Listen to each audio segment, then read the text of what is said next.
Potensyal. Yan ang salitang laging ikinakabit sa Akari Chargers sa mga nakaraang season ng PVL.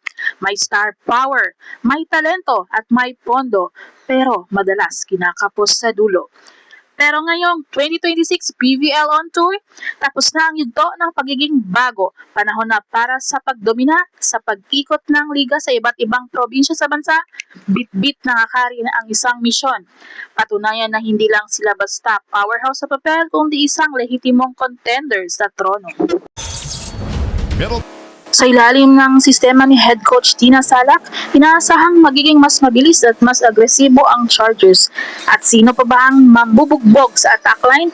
Nandiyan ang dynamic duo na Ivy Lacsina at ang veteranang si Gretchen Soltones.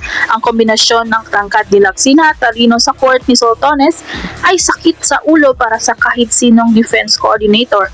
Idagdag mo pa ang gigil at lakas na Faith Nisperos at Chini Tagaod mula sa bench. Sa posisyon ng wing spikers, masasabing ang Akari ang may pinakamalalim na arsenal ngayon sa liga. Kahit sino ang ipasok mo may garantisadong puntos. Pero hindi lang sa pagpalo kilala ang Akari. Ngayong season, nagtayo sila ng isang dambuhalang pader sa net. Ang pinakamalaking balita, ang pagdating ng isang napatunayang kampyon, ang 11th time PVL champion na si Risa Sato. Ang kanyang championship pedigree at natatanging enerhiya ang kulang na pira-piraso sa puzzle ng Akari. Nakakasama niya rin sa gitna ang twin powers ng net defense, sina Celine Domingo at Fifi Sharma.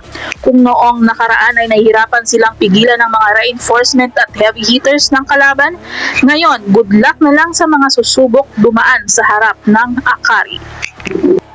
Isang bagong yugto, isang matibay na roster, handa na ang Akari Chargers na makipaglaban para sa mailap na championship crown.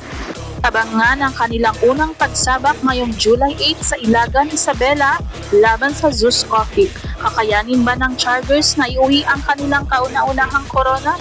Huwag kukurat dahil ang Akari Chargers handa ng sumiklab. Ito ang PVL On Tour Team Preview. Salamat sa panonood!